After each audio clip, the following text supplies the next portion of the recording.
everybody. Well, one of my favorite things during the holidays and actually all year round, truffles. I love those little chocolate balls of goodness. And we found a guy who actually makes homemade truffles, sells them at farmers markets and different craft shows and things like that around the area. We're going to meet him and find out what makes his truffles so special. So take a look. I started Sweet Temptations by Michael about 2 years ago.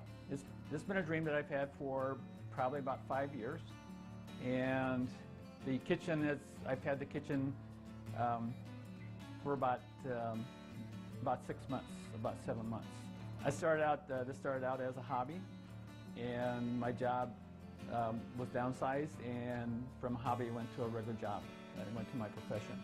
I make habanero, chipotle, curry, strawberry balsamic, raspberry.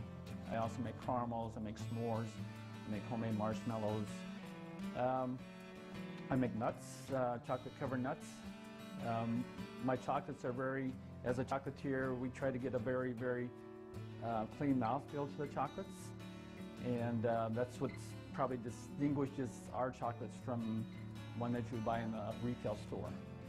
Our outsides are also, there's a snap, this very profound snap to it when you bite into it, and that's just the chocolate that's been tempered.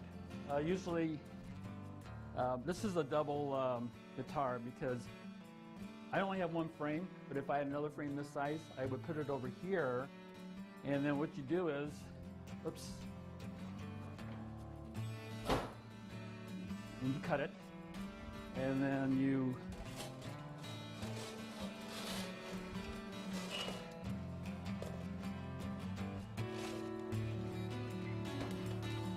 we'll take this up. Some people, and I've made this mistake too, where you cut it and you bring the frame back up. It doesn't work that way. You have to take the chocolate off. And so we just wipe these off. And most guitars can be pretty expensive, and so most of your places won't have a guitar, you know, like your big companies will. And then we just kind of line these up a little bit.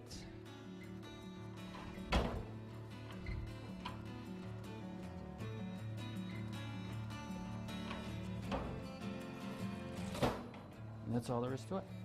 I started Sweet Temptations by Michael 2 years ago, and about 6 months after I started my business, I started selling at the farmers market, Broadway Farmers Market. The farmers market was probably the scariest point at selling my chocolates was when I first started to sell them to people I didn't know, because up until that time it had been people that I knew. So you kind of think that, okay, they're going to tell me it's good. But then I started to sell to people I didn't know, and their feedback was very positive.